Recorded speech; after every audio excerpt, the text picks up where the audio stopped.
The biggest thing is getting yourself out there, talk to people. Don't be afraid to open a door and have a conversation with the person. Because the lesson I learned, if you don't approach someone and you don't have the conversation, then you're never going to get their business. And more often than not, you will if you know how to communicate with people. I listen, I take mental notes, and I say, what can I apply what I know into this conversation? I'm not just going to tell you how great things and how awesome we're going to make stuff. I'm going to say, let's get to the core of what it is you need to accomplish. And I'm going to tell you, based on what I know, how we're going to get you there.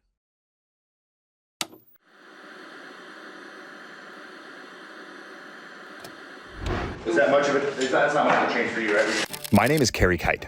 I used to load bombs in the Air Force, and now I'm a writer, a filmmaker, and an entrepreneur. Through using the post 9/11 GI Bill to go to college, working hourly jobs to pay the bills, and freelancing my way into a career, I've studied what it takes to successfully transition from service to civilian, and that study has become a conversation. On this podcast, I speak to other veterans, successful artists and entrepreneurs about their transition, what they did well, where they failed, what they learned, and most importantly, how they applied their skills. Episode 104 features Gary Stevens, an Air Force veteran and a creative director. Formerly with Black Rifle Coffee, Gary is the co-founder of War Rabbit, a veteran-owned brand that focuses on the darker side of creative culture. Welcome. This is Veteran Made.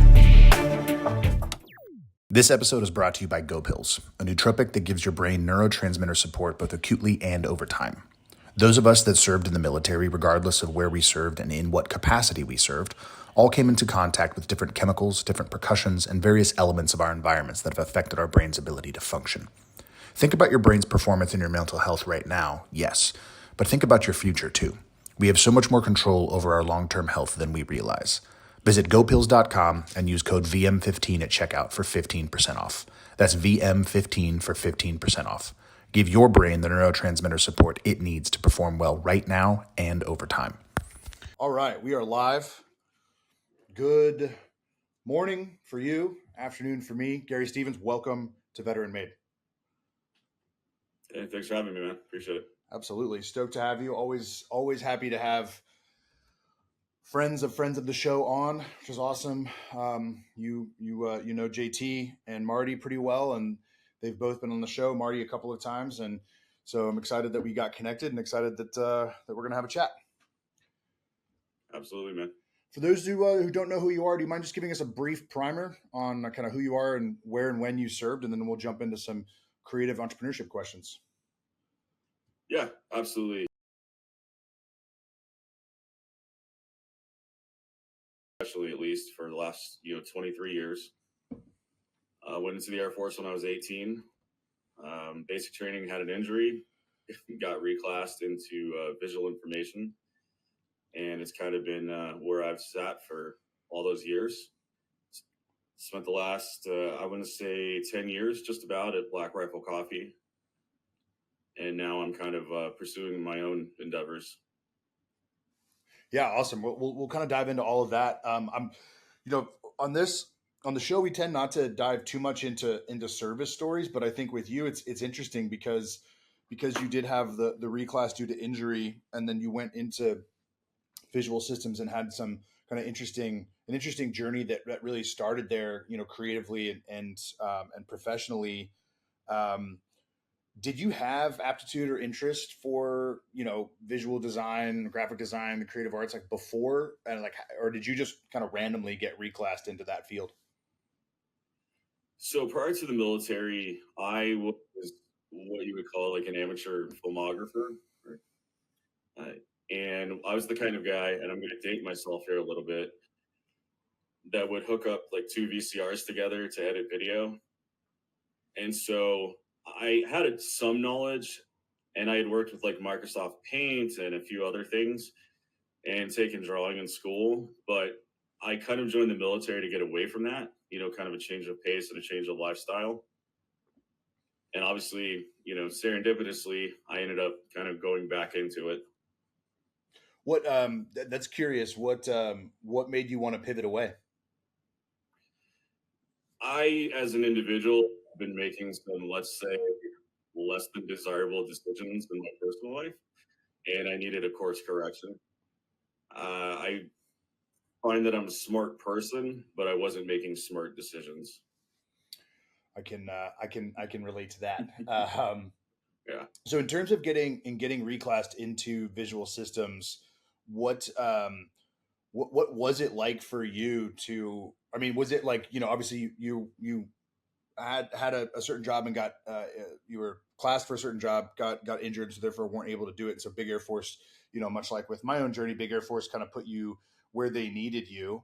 But a little bit serendipitous, it kind of sounds like, because of your interest. Like what feelings did you have? What thoughts did you have when that job was dropped in your lap in basic training? I honestly didn't know what to think of it because to me it was like graphic design, military, like what is this? And when I initially went to like the technical school, which is in Fort Meade, Maryland, even there for like I think it was 12th course, it was half of it was traditional art, which I was fortunate that I had aptitude in, so like charcoal, hand drawing, painting. But the thing that really kind of invigorated me towards it was when we started to get into like Adobe software. Mm-hmm. That was my first introduction. And again, I'm going to age myself here. You know, that was Adobe 5.0. And obviously we're now into like, 24. But yeah, even back then I saw what could be done with it. And I was definitely sparked to do more. Yeah, that's yeah, it's funny. I remember, I can't remember which Photoshop it was that I was working in high school, but I think I've told this story before. Uh, my wife and I went to high school together, so actually it was her golf coach who was my art instructor. I had like a studio class, and I basically just did like an independent study. Like I took that class like 7 different times, and I was like messing around with Photoshop. And then when I joined the military, the next year, I did a lot of writing, a lot of journaling, a lot of kind of like working in word processors and things like that. And then when I got out and got into college, it was just, 4 or 5 years later. And as I'm trying to get back into, the creative world of visual design and things like that, Photoshop just looked totally foreign to me. Like it just in 5 years, it Yep. had changed so much.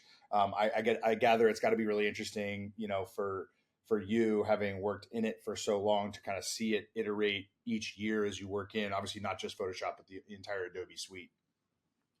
Oh, absolutely. And the thing that I find most fascinating was when I first started, it was all the skills you needed to know to do a specific thing. So, this like 10-step process that's now literally you just click on a tool and it does it for you automatically. Right. It's amazing. And I'm an early adopter of, advancing technology to ease processes. So I love honestly, I love watching this new wave of simplification. Yeah, it's great. I think it frees the technician and the operator up more, right? Like you're Yep. spending less time on things that you don't want to spend as much time on, and if you remain focused on the piece that you're working on, it can be a really nice supplemental tool. Um, Yes. so if you were joining the military as a means to kind of make some better decisions, what was what did you discover about the mission, and how visual systems would apply, and like how you would fit into Big Air Force as you went through tech school and then got to your first duty station? So for me, the biggest thing was understanding that the mission was larger than myself, right? So when you talk about bad decisions, those are all individual things you're doing yourself. And when you get to the military, I feel like all that goes away. There's no individuality, as we all know. You go through basic training, they kind of wipe that out of you. And it becomes a universal mission. And the thing that I latched onto instantly was that the work that I was doing meant something for someone else. So, which it was something I ended up taking, all these years later into business too. Is like you can't think of the individual effort; you have to think of the team outcome. Yeah, it's like the I just immediately thought of the Air Force core values, right? The two that apply there is Yep. service before self, and excellence in all we do, right? And it's kind of one of those things that, um, you know, especially coming into the military and coming into the Air Force, you're like, oh yeah, man, core values, okay, cool, whatever. But you get indoctrinated really quickly in basic military training, and then it's great when you have that experience kind of right away in tech school and get into your first duty station. How long was your tech school? My first tech school was 12 weeks. 12 weeks. Okay, cool. Yep. And then where was your first duty station? My first and basically only duty station for the block of my career was Herbert Field. Okay, cool. And so when you got Yep. down to Herbie, like what was your role there? At your unit, and how did you start to kind of like execute on the graphic side of things? So initially, when I first arrived, new guy on deck and learning the ropes. And within, I would say, the first like 6 months, 6 to 8 months, we started to learn new programs. So I actually got introduced to, at the time, Adobe Premiere 6.5. There was an intelligence component to what we were doing. So, within my first year in the military, I was able to deploy, I was able to get my top secret clearance. And then, I learned to become a certified instructor for that specific deployment mission. So I was the guy for the Air Force, the only one who was certified in the Air Force to train others. And that it kind of gave me a passion for learning more and more so that I could instruct other people. And so I personally set my mission to become the SME on what it was I was doing. So I would be the guy that would spend, an extra 4 hours at the office. I was young. I was like 19, 20. It's an air conditioned office. There's free cable. There's no one there. So it's just you frustrated. And I'm learning as much as I can. And so that, led into other things as well. What when did the entrepreneurial side of your brain kind of kick on, like as you're executing the mission and learning these skills, serving the country through the Air Force and through the military? When did you start to think about like what art might look like for you on the outside, and as a what did it start as, like a side hustle, as like a side thing, or was it something that you felt like maybe you were training for? Admittedly, some of what I started to think about was a bit selfish when in terms of like, how do I take what I'm doing now while in service and turn that into a tangible skill outside of service? Because I knew I wasn't going to be a lifer. I just had it in my mind. But I became proficient, and with that comes a bit of an ego. I have to admit, part of expounding outside the military was, am I really as good as I feel like I am? Am I as confident with my skill set? Are the people that aren't in the military interested in what I'm doing? And so that was kind of what spurred that on. Is it was more of like, I need to confirm to myself that I'm learning the things that are going to be good for post military career. But part of the entrepreneurial piece was, while in the military, I learned photography for instance, because I would be designing posters, and they weren't bad photos, but they were just not usable in the way that I wanted them to be. Right. I had a huge fascination early on with like film posters, like, they're bright, they're vibrant, there's a lot going on. How do I translate that into a military uh, kind of setting? And so what I did was I said, okay, well, this is another skill I feel like I need to learn so that I can create what I want. And then that turned into, outside the military, okay, well, I know how to shoot photos now. What can I shoot photos of?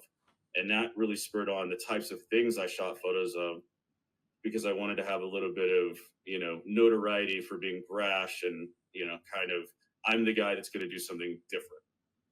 It doesn't sound like ego and arrogance to me. It sounds like confidence and humility, like right, confidence in your skill set, confidence in what you've been able to accomplish, and right, you're getting that external validation from your supervisors and from the unit, right, where you're the guy, you're the one who's training, and you're kind of going after and spending that Yep. extra time. But then you do also understand that there are other audiences out there, not just the specific audience within the military.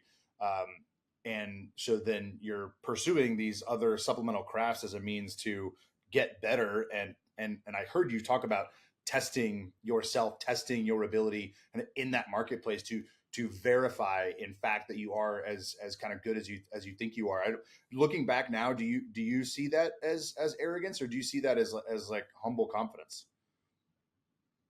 I think that the act of doing so wasn't arrogant, but I will say I probably made some fairly poor choices in how I verbalized it at times. Sure. And I definitely very quickly learned humility because I was able to be objective. But again, also, everyone around you will definitely put you in your place if you're stepping outside of line. Yeah. It's one of the great things about being in the military when you're young, and one of the difficult things about being in the military when you're young, and especially if you're good at your job and you're confident and you do it well.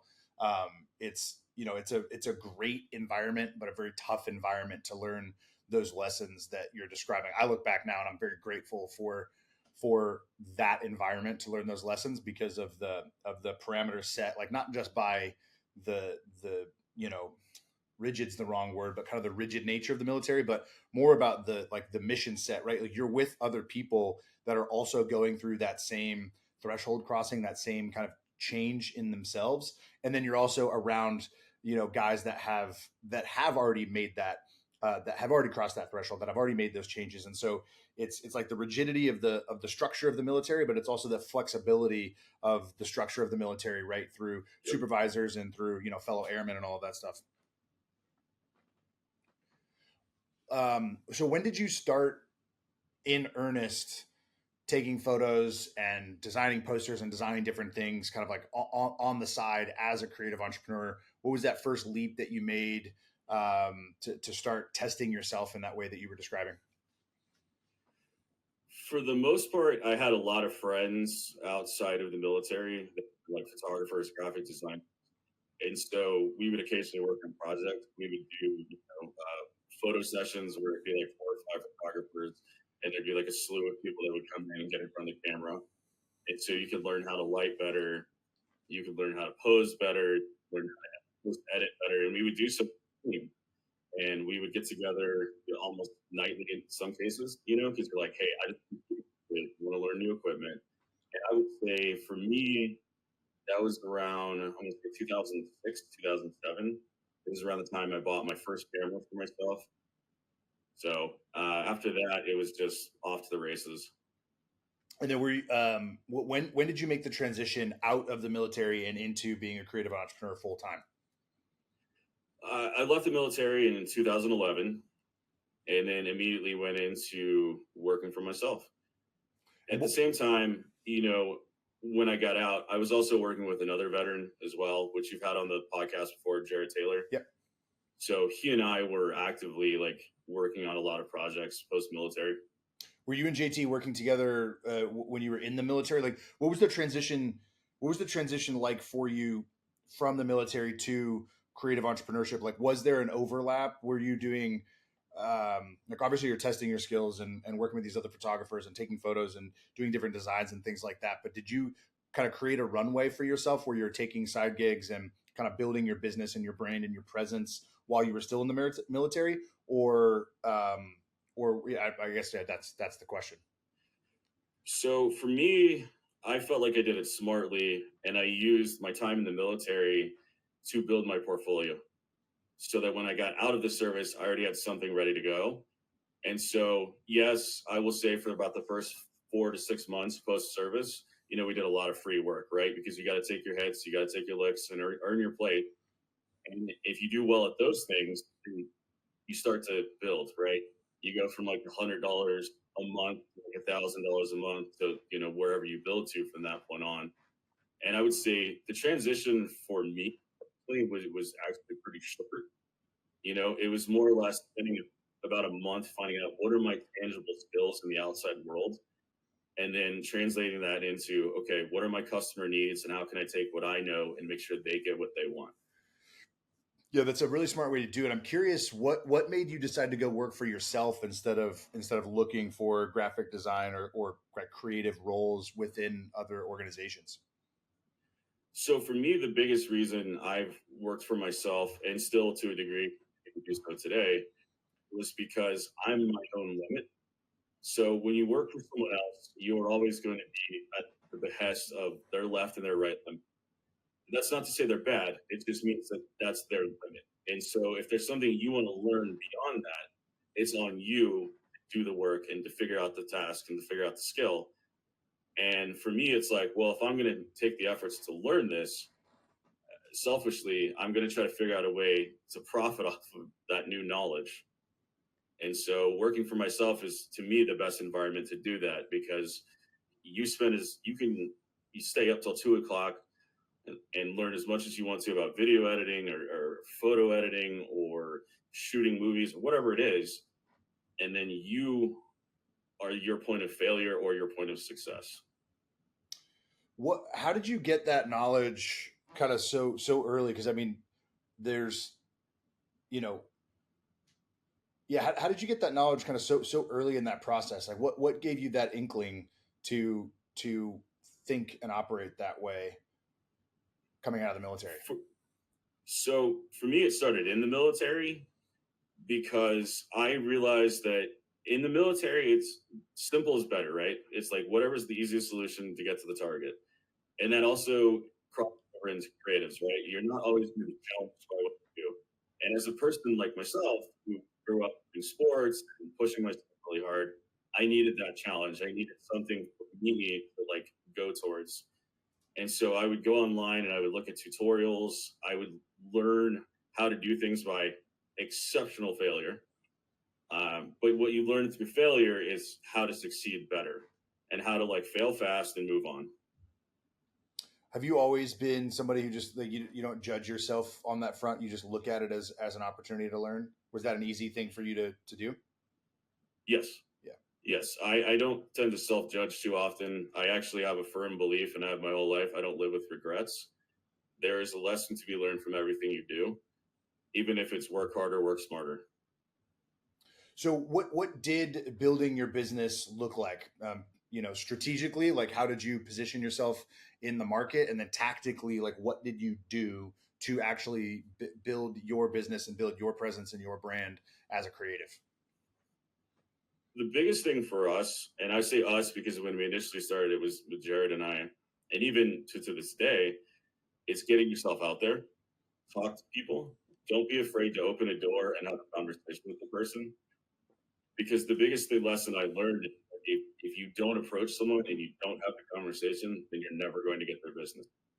And more often than not, you will if you know how to communicate with people, right? People have this, I feel, tendency to just talk ad nauseum instead of, okay, I'm going to go in the room, and this is what I do with all clients. I listen, I take mental notes, and I say, can I apply what I know into this conversation? I'm not just going to tell you how great things and how awesome we're going to make stuff. I'm going to say, let's get to the core of what it is you need to accomplish.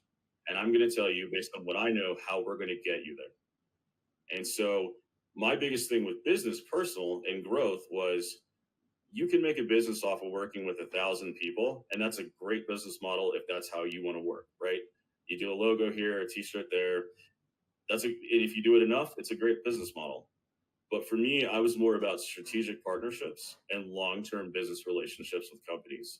So I early on made a decision that yes, it's a higher gamble, because you're going to a company and saying, hey, I'm a creative guy. Will you put me on retainer?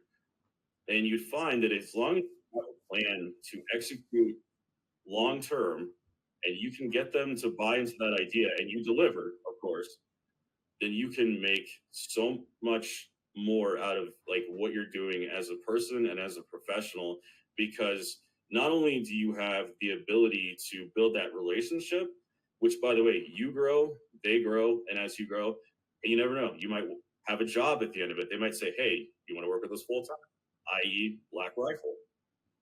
But at the same time, you don't have to hustle as hard. So you're actually alleviating stress on yourself, and you are kind of helping develop those deliverables with them and saying, here's when this is done, that's done. And you can save yourself so much stress and time. And if it's a secured amount of money, then you don't learn about finances all the time. And so you can actually produce your best possible work. Yeah, I think that's so key, because creatives and freelancers, right? We're always thinking about sales, right? Because we're trying to get to the next gig, and what that does is yes, like quantitatively, it takes up time, energy, and effort, right? So there's a finite amount of time, energy, and effort that we have. So it from a quantitative perspective, it takes a certain amount of time, effort, and energy away from the true work that we love to do. But I think kind of what you're driving at, that's also uh, also important, maybe even more important. I don't know what the integration of the balance is, but it's like the qualitative time, Yep. the quality of our time that we're spending, not over here doing it because we're not fully in it if we're thinking about, all right, I got to get the next gig, I got to secure the next opportunity, I got to go talk to that person and convince them. Right now, I want to come back to the listening thing that you talked about because I think that's something that creatives and freelancers need to really understand, and I want to drill down. But back to the idea of approaching people and asking people. A fellow Black Rifle alum who's been on the show, Kurt Summers, he said it really, really well when he was on the show, which is you can't hear yes if you don't ask. If you're just Yep. sitting around worrying about getting a bunch of no's, you're never going to hear yes unless you ask. So you need to approach, like that's a great sales mindset technique that I think creatives probably have a difficult time with, but really just need to push through. That if you can figure out how to communicate clearly up front, and respectfully, and inject yourself strategically where the company or potential client needs you to be, you're probably going to hear a yes, and you'll never hear that yes if you don't ask.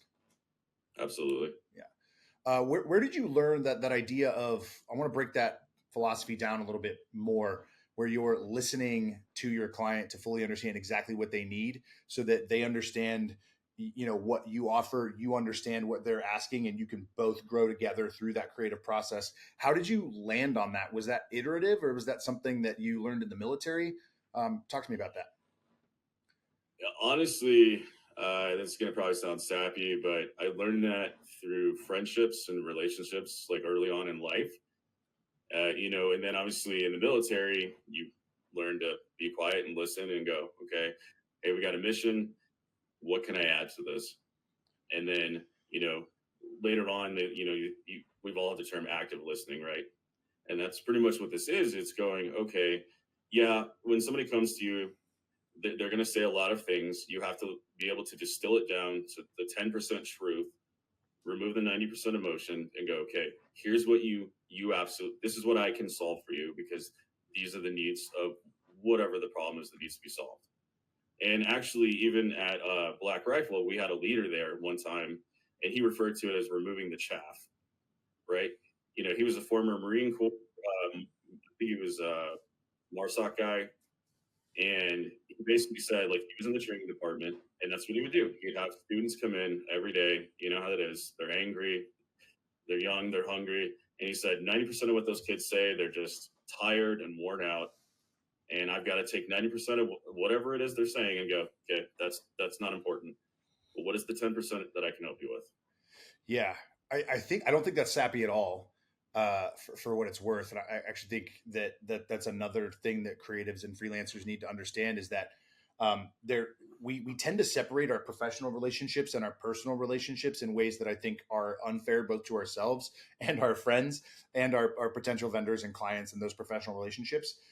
Because people think in terms of professionally, in terms of networking, right? Like I need to connect with this person so that I can initiate a transaction. I have services, they have requirements, I provide the services, they pay me, blah blah blah. And while that looks true on paper and is technically true in a way, the best way is to actually build a real relationship with that person. So bringing that empathy, where you can relate to them, and sympathy where you can't, to understand that they have a need that you can fill, and you're not just thinking about it transactionally, you're not just thinking about it professionally, Yep. but especially in the creative field, right? Like if you're designing a logo, or you're taking photos, or you're designing a poster, or you're designing a t-shirt for a brand or for a company, and you're really communicating who they are, emotionally, relationally, yes, professionally in the marketplace, obviously, but it's all those other things like, the creative output from a brand really does reflect kind of who the people are,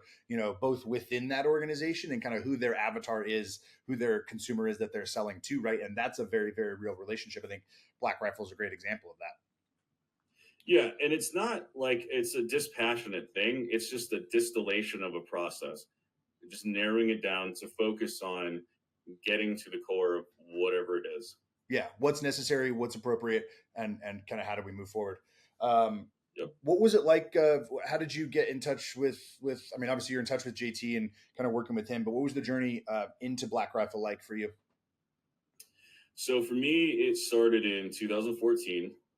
I had an uncanny knack for being in Texas, hanging out with JT when people would show up for the first time.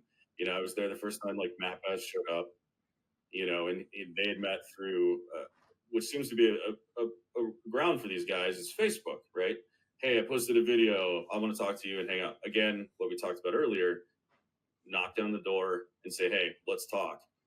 And that's how I met Matt. Same thing went with, Evan. Evan came down to Texas, and I think it was like March of 20 or 2014, sorry. And we were all there and just talking, chatting. And I was already had a job at the time, and Evan was kind of interested in working with me. And then, push forward a couple months. The job was no longer there. Nice way of saying it. I got laid off. And so I gave Evan a phone call and I said, hey, man, are you still interested in doing stuff together? And he said, I have 3 rules if you want to work for me. And I said, okay, what are they? And he said, you have to be here in 5 days. You have to have a resume. And if I hire you, you're going to be working the same day. And I said, okay, those are things that I can live with.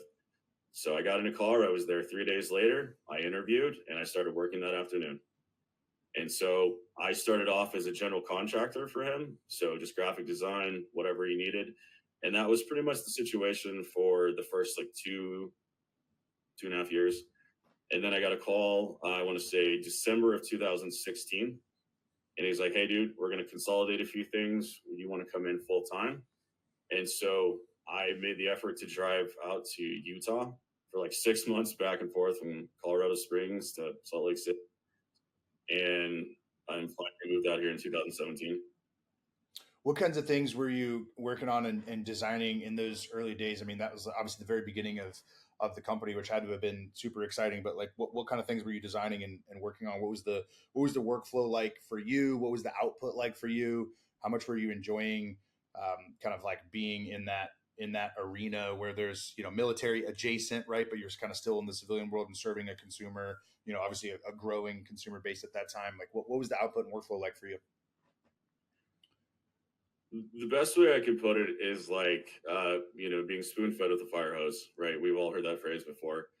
I would say for the first 4 years, it was a mix of a lot of things, right? So graphic design, I would do product photography as needed, that skill set. There were times when I would help build emails, right? So you're putting in the image, you're writing the copy, which actually, I learned to write a lot of things for Black Rifle over the years. I would work with marketing, I would work with creatives, do packaging design. I mean, that's one of the things about a startup, right? Is when you're a creative type, you end up wearing about 10 different hats for an undetermined amount of time, shall we say. But it's the most rewarding thing you can do, right? Because you learn very quickly what you're good at and what you're not. And when you get those strengths, you start to kind of like drive in. And so for me, as those first 4 years go, we just drilled more and more into like, how do we take this design process,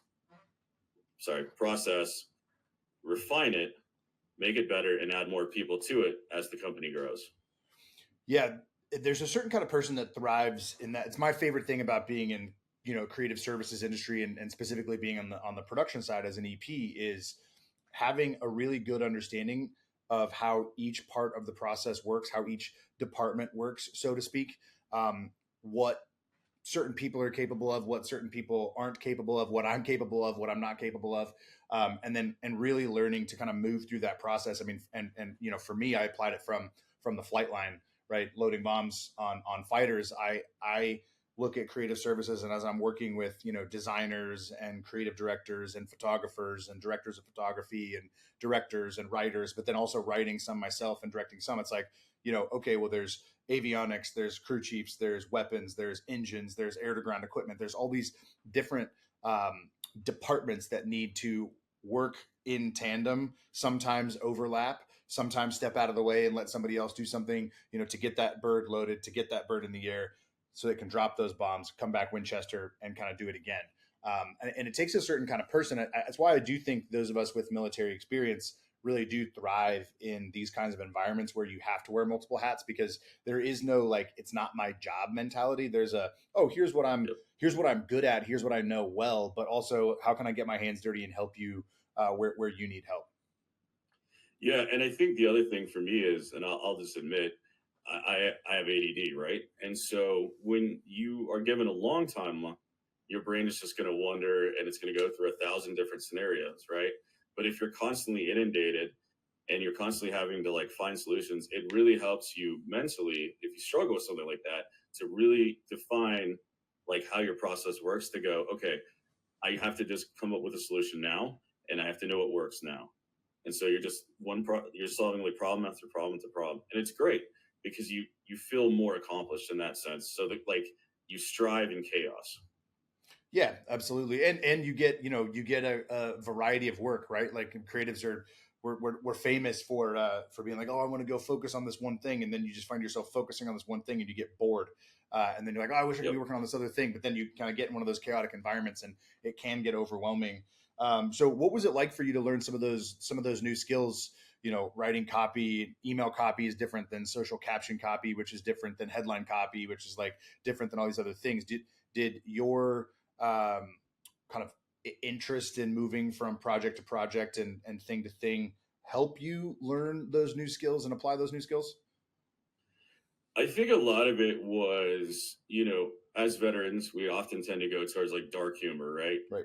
And we laugh and we say, okay, how do we translate that into our customer base, right? And so that was kind of initially where I started. Let's just stay with writing. Was I would write email copy, and trust me, there were times when I was told to take it back a little Yeah. bit because you think it's funny, and it is funny. It's just not, customers aren't going to buy a product based on what you wrote there. And what you do is you learn to just tailor it down and kind of just again to use this word, distill it to where it's functional. And so you learn to be a better version of yourself because you realize what you're doing is you have learned a way to communicate with a much larger audience. Yeah, it's cool. It's cool to hear you talk. Like it sounds like less of. I mean, this might sound cheesy, so kind of correct me if I'm wrong, or help me walk it back if necessary. But like, sounds like less of a job and a profession, and kind of like more of a calling for you. Like everything is integrated for you, like at the nexus of creativity, right? Like it's a way for Yep. you to just be who you are through these different outputs. That and it gave me an opportunity to learn every facet of the business, right? Which then translated into later jobs I had at the com. Because to me, it's like when you grow up with parents, right? Your dad teaches you how to maintain a house traditionally, and your mom teaches you how to run a house, right? Because you have to have the two things together, right? You can build a stove if you don't know how to make a meal, you're going to starve.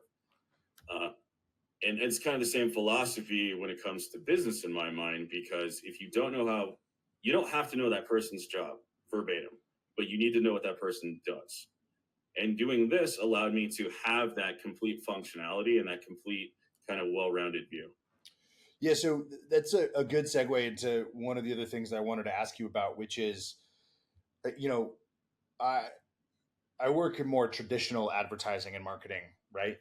That's kind of been what my career is, and so I'll work with more traditional creatives who are in a silo over here in a creative agency where they're shielded from the client and they're shielded from the consumer, and they're really able to um, focus on the art, right? Focus on the creative aspect of it, and then they'll get reined in by client services and strategy and production to say, okay, that's great, but here's what the brief was from the client, and these are the RTBs and these are the things that we really need to say. And then there's all this pushback from the creative, say, oh, but it should be this way because art, right? And I understand that. I have empathy for that because I got my start in indie film, and I love art for art's sake. But really, when we're in kind of commercial creative work here, we're trying to sell something, right? We're trying to communicate with a customer. We're trying to communicate with a consumer. We're really trying to meet them where they are. How difficult was it for you to learn that, or was that something that you got excited about, like this idea of kind of creative for a purpose? Creating for a purpose to me is the most quintessential thing you can do. because especially if you work your way up to like a director role, you have to know the final thing that you're going to create before you draw the first pencil stroke. And so in that, it definitely is amazing to know what, like, to communicate with people, figure out what they want, figure out what their needs are, and go, okay, I know what your final needs to be. And through all these years, I figured out what every step needs to be.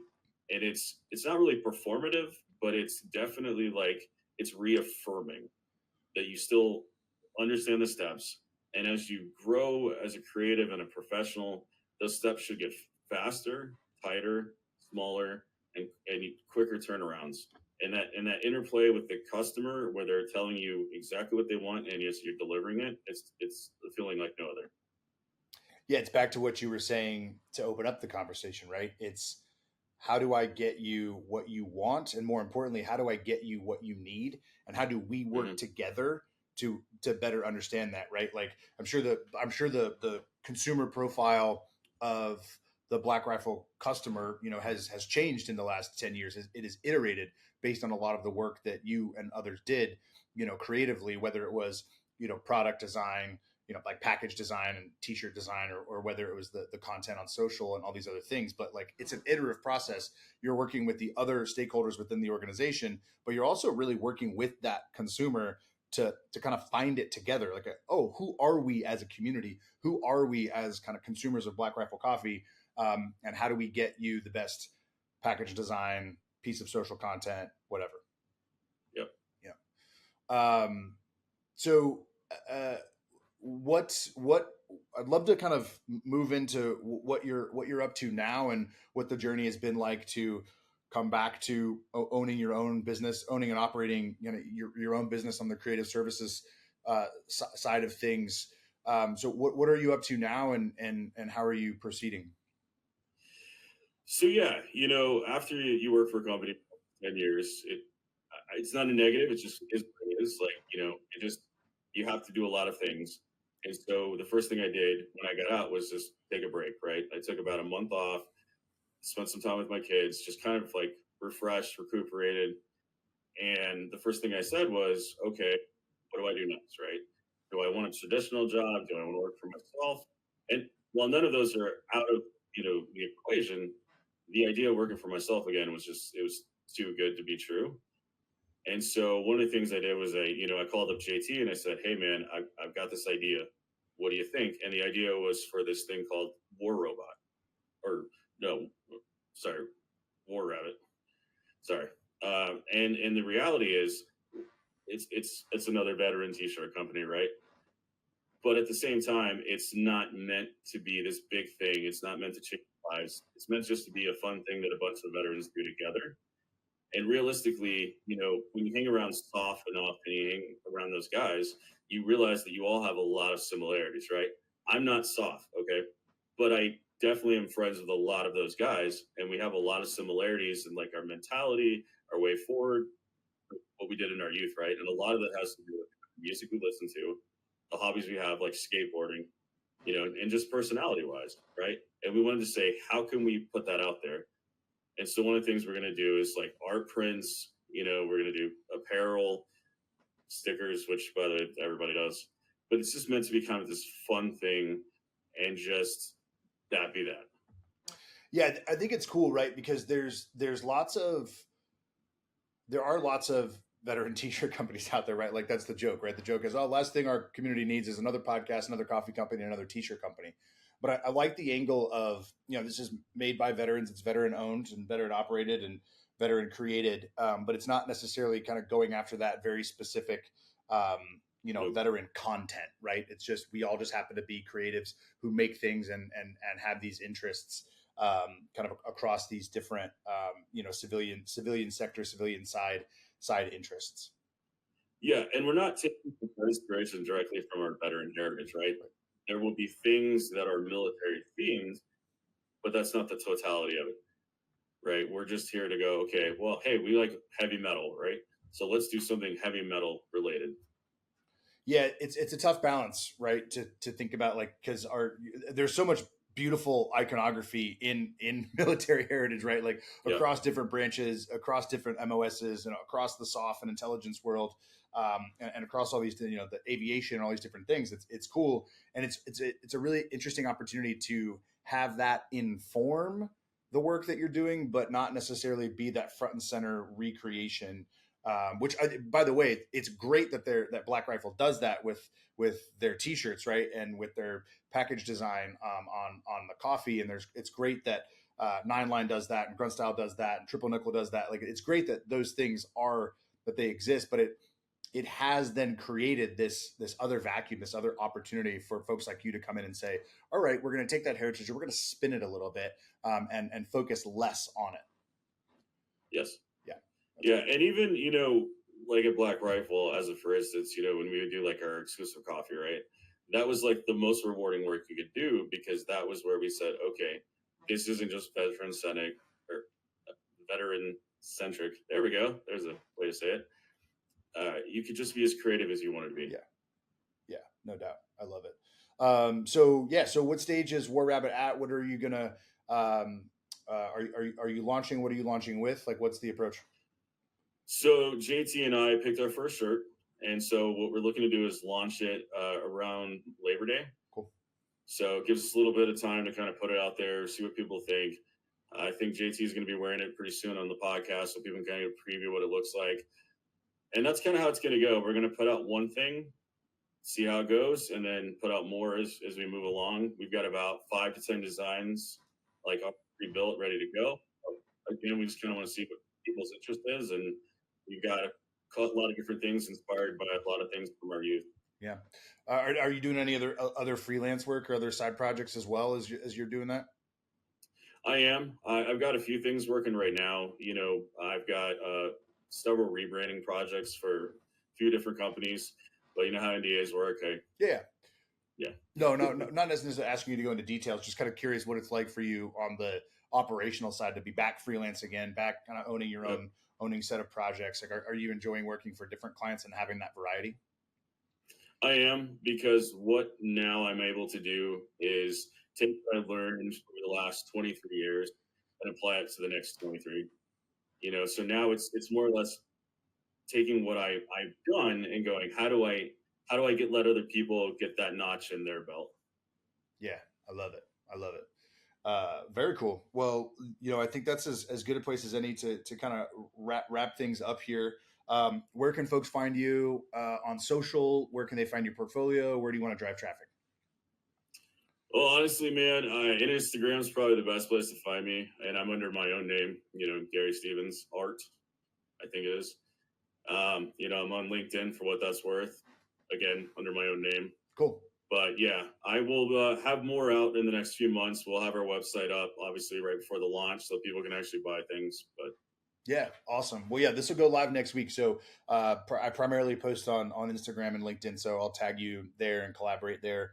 And get this out so kind of folks can get a taste and be ready for the next month and a half or so as you gear up for a Labor Day launch. Gary, to end each episode of the podcast, I ask an open-ended question. What's on your heart and your mind for our community? Could be a piece of advice, something you want to get off your chest, or something you want to reiterate from what we've already talked about today. But Gary, what's on your heart? What's on your mind? I would say I would leave it with this. A lot of, let's just say, in the creative communities, a lot of guys want to be in the big room, right? They work so hard to get into the big room. They want to be the decision maker. They want to do the thing. And what you realize when you finally get into that room is that it's boring. I would say, if I were to leave any piece of advice, is just keep creating. Don't worry about that room. Worry about your room. Do the work that's right in front of you and see what happens. Yep. Focus there. Yeah. Don't worry about what anybody else is doing. You're on your own time. I love it. Hell of an answer, man. That's great. Gary, appreciate your time. Appreciate your energy. Appreciate Absolutely. Your work. And I've enjoyed getting to know you. And I'm sure this won't be the last time that we do this. Awesome. Thanks for having me, man. Appreciate it. Cheers, brother.